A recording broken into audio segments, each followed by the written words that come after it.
Hi, everybody. This is Dr. Dain here, and I'm here with a wonderful and amazing person. Her name is Terrie, and we're talking about the research project she has recently completed on access consciousness bars. Terrie, welcome. How you doing? Hey, how are you, Dain? Thanks. So great to see you. Oh, it's great to be here with you, and I'm excited. It's like in having done these bars myself for 18 years and seeing the changes they create like nothing else on the planet. So nice to get the scientific perspective of of a lot of things of, hey, this is actually happening, but also, the extent to which it is, but also with the brain mapping, which we're going to get into, how you're actually able to scientifically acknowledge what's occurring. Yeah, it was really cool. And you know what's so interesting, Dain, is that I kind of looked at it and went, how is it possible that by touching points on the head, this much change could occur in such a short period of time? Like it blew my mind. I sometimes think that, like a hammer upside the head might create change instantaneously too, but that doesn't seem to be a viable option in most people's worlds. So can you talk a little, before we get started into the project itself, can you talk a little bit about your background and your story and, what your credentials are, how you got here, that sort of thing? So I'm a PhD and doctor of natural medicine. My specialty is in quantum medicine. So, which the premise of which is everything is energy, and I truly believe that the fabric of the universe is coming from energy, really at some level. And the beginning of my journey was actually in 2013. I was actually at an access class, and I went, it would be really cool to do a study on access bars and anxiety and depression. So I kind of spurred on, and I just kept on and going and thinking, I've got to find a way to do that. And in fact, this would be the second piece of research that I've been able to participate in on access bars, one of which I did with Dr. Fan and which hasn't yet been published. However, there's some really great results that coincide with the results of this research as well. Cool. And Yeah. so can you talk a little bit about the value of research studies as far as they relate to bars? Like, what does that give us? What's the gift in that? Well, I think that the gift is that for some people who need to hear it, there's those of us who know, or those of people who've experienced access bars and have really received a lot of change or something different in their life or are happier. They know by experience that that can occur. And then there's other people who really need to know, give me something tangible so I can really be able to see it or hear it or know that it's going to work or that there's something there. Yeah. And I think that the more people who are doing things around energy work or energy medicine and including access bars will allow people to really see that that's a way that they can also have change for themselves, regardless of whether it's for health or for happiness or whatever. Yeah. Well, absolutely. And, I think you said it yourself. You're like, I was so surprised that touching somebody's head could have these amazing changes, and it's so easy. It's so simple to learn and so available. People often discount it and go, oh, well, of course that couldn't work, or unless, and I would say it falls into two camps. There's that. And then there's the other side of those of us who have had it where we're like, it works. I have no idea how, but it definitely works. So can we talk about the study and, what you found as it relates to bars and depression and anxiety? Okay, so this study was considered a pilot study because of the number of people that were in the research. So it started off with 10 people and the final number were 7. Both men and women equally in equal groups.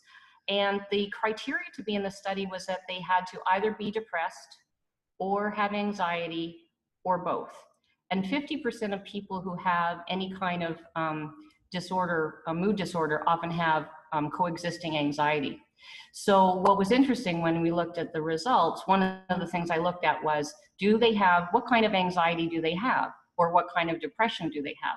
So there was one test that we looked at, which was, do they have what's called state anxiety, which is a kind that's temporary and often goes, or something called trait character anxiety, which is something that's long lasting and part of their sort of how they are as a being, let's say.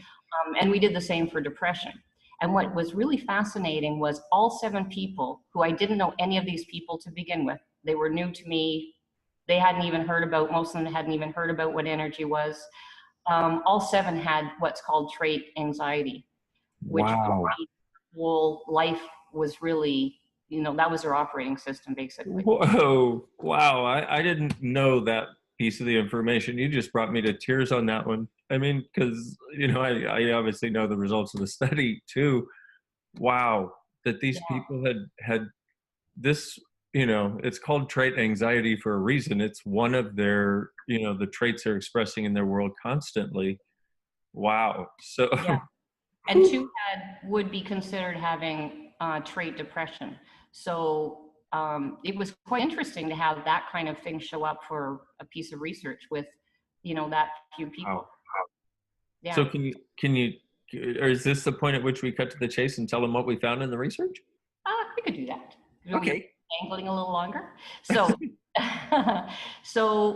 there were 4 tests. The ones that were most remarkable. So I did 4 tests, 2 for anxiety and 2 for depression. Part of the reason you would do that is to double look at, you know, the results. The questionnaires were different for each one of them. And for the Beck anxiety inventory, which is a standardized test method, psychological testing method, the results had an 84.7% change in the mean or the average change for between the pre-score and the post-score for anxiety. Wow. An 84.7, an 80, let's call it 85, an 85% change. That's right. And the range was anywhere from 100% to like something like 53%. So that's how you get that in between score. So some people, like one of the people had 100% change. Wow. Yeah. And And then when you have something like that, I mean, when you have somebody who comes in to get their bars run for, how long was the session? oh, okay, sorry. The session was 1 session and it was 90 minutes long.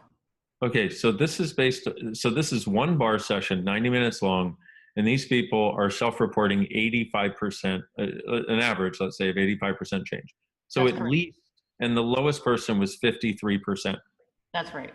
And the highest was Oh, man, God, the gift. I'm probably not supposed to cry on this video, but man, this is why we do what we do. I mean, this is just, oh my God, the fact that, I mean, a 50% change, and most of these people have probably been trying everything under the sun to get some sort of change. And the fact that you said, you know, they had no idea what energy was, you hadn't met them before, that also for me validates that it is about the bars and it's not, you know, people coming and going, oh, you know, people that have never heard of it. No, and it was quite remarkable. And the same kinds of results were seen in the other tests. So the Beck depression inventory, which I use for one of the depression scales, had an 82.7% change as an average score. Wow. So they really reflected the same. And what was also interesting, Dain, is that the people who were in the study, they actually all had like a pretty broad distribution between mild to severe. So when it came to anxiety, like there was like at least 1 or 2 people in the severe category, and then a couple in the moderate category, and then, you know, the rest were in the mild category. So it was really broadly distributed across. Right. And yeah, so that was really interesting because we got a really great mix. Wow. Well, and I mean, if it's like, but I look at that, you know, having looked at many studies myself for different reasons, especially going through chiropractic school and seeing the efficacy of different methods. And then when I was researching depression myself, when I had it before bars, trying to find something that actually worked was practically non-existent because no matter what I tried, it never created a 50% result, especially in an hour and a half, you know, and the average being 85% for people who have this once again as one of their fundamental traits. So this is amazing. So, Cool. one of the things that we spoke about before, you know, before we started recording was the brain mapping that you did, and how that creates a validity for the research in itself. And I know on a recent video that you did with some, explaining this, there was one lady who was just not nice. She was trying to show how what you did was invalid, or show how this study must have been designed incorrectly. And you went with her point by point and showed her what you did. And at the end of it, she was like, oh, wow, this is valid, because she was a researcher herself. And so can you talk about the validity of the research, number one, or the organization of it, and how it actually is valid, and also how doing the brain mapping and getting the brainwave studies, actually what it is, number one, and then how that creates the validity in the study? Okay, I can do that. So when we look at the questionnaires, when we take all the questionnaires together, if we're just like not to take them one by one, in general, the chance of these results in the questionnaires had a 3% or less than 3% chance of happening by chance.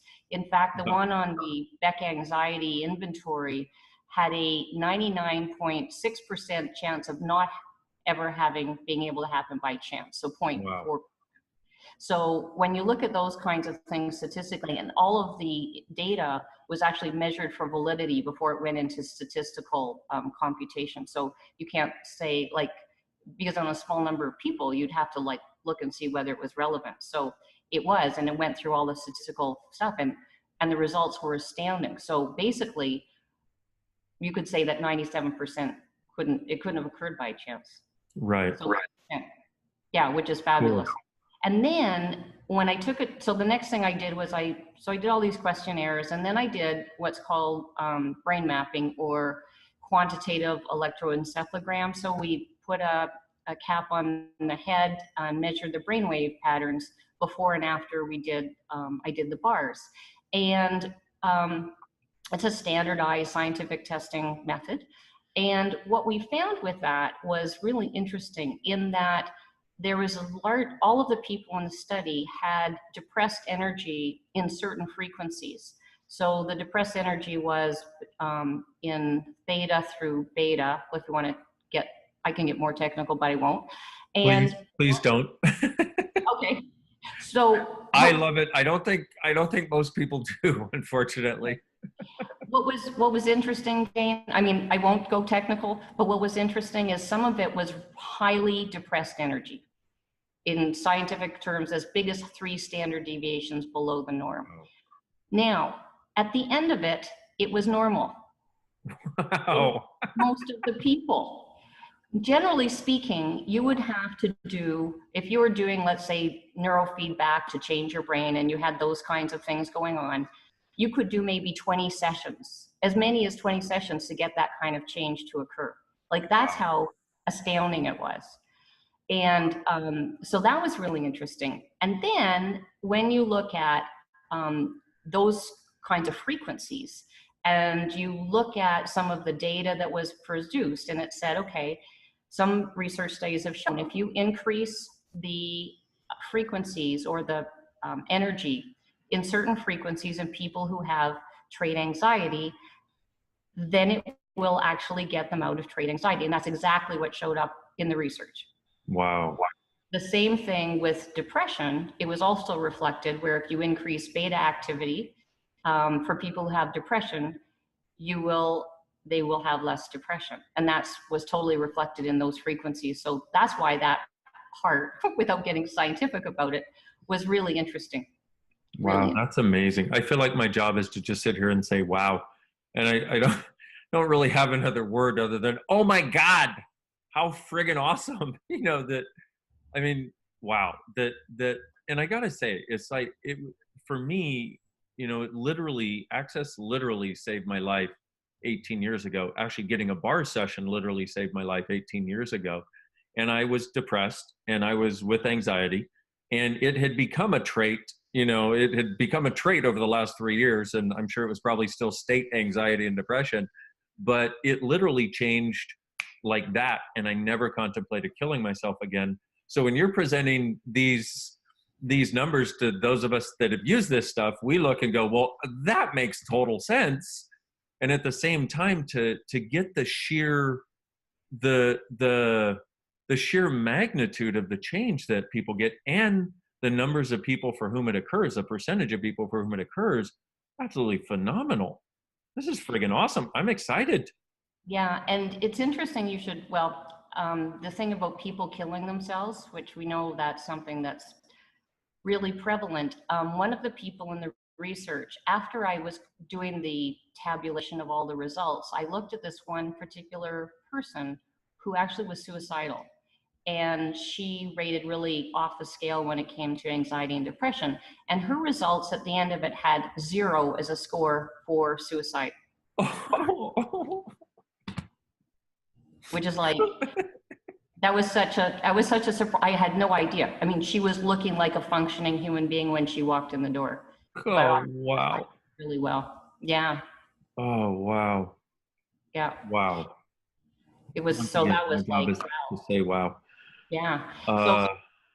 So, well, can you, as we wrap up here, can you talk about the coherence? Because that's one of the other things that you spotted, and one of the other things that seems to be so dynamic in what this changes. You know, I have my own take on what coherence would be like, but can you talk about what you found with coherence and what that might relate to in sort of plain English for people?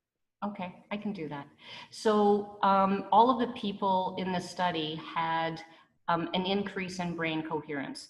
And that can be a really technical subject, but in this case, when we looked at brain mapping, a lot of them had what's called hypocoherence, which means that their brain is not communicating as well as it could between regions, which sometimes you see in things like dyslexia, traumatic brain injury can sometimes show up that way. And what it did was it moved towards normal in all of the subjects, and the statistical relevance of that was really high as well. So that was fabulous. And so what that means for people, when you're functioning from a place of optimal coherence, or then what happens is you can think better, you can be more creative, you could have, they've looked at coherence in terms of increasing scores, intelligence, all kinds of things, where if you went from an underfunctioning brain that isn't communicating very well to one that's actually communicating well, after a 90-minute bar session, that was, to me, that was phenomenal. Wow. Yeah. I did, you know, I studied some other work where they were, you know, it was about helping your brain and that sort of thing. And it was interesting because I did it, and I, you know, went through this, I don't know what it was like an hour-long thing, you know, where you try it out and whatever. And I went through an hour-long thing, and it was interesting because for me, I felt like I had like a 10th of a bar session or a 20th of a bar session, or I don't know how to describe it, but it was like, oh, that basically was like almost not even beginning to have a bar session. You know what I mean? For that level of what it felt, because that coherence for me, it like you said, you know, for me energetically, or the way I sense it, is feels like everything's connected and working, but also the sense it gives me is sort of this connection with everything out here is connected and working too, and I'm connected to it, you know? And well, at least that's what I get from bars. I don't know what realm of the spectrum that, you know, that speaks to, but it's interesting. I mean, wow, those results to this coolness that you're talking about, feeling connected. So all of the people in the research had this thing at this particular frequency, which is 22 hertz, right on the top of their head. It showed up in their brain map.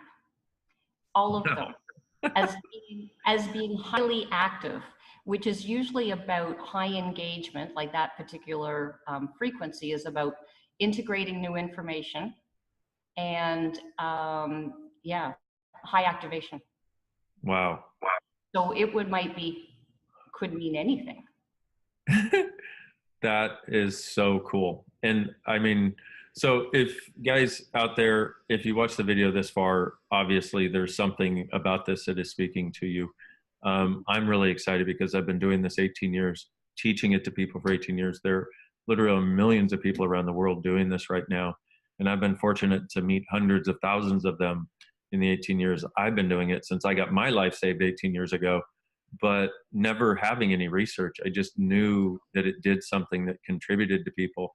And with Terrie coming along and showing us that, look, there's actually something happening that is not only, one of the things I love about it is it's actually reproducible. And it's reproducible. And this is not something where, oh, you must become a bar's master, and once you become a bar's master, then you can give this gift to others. This is like, hi, I'm Bob. I don't know what the fuck energy is, but guess what? I want to learn this. And you put your hands on people and shit changes. It's like, it ain't brain surgery.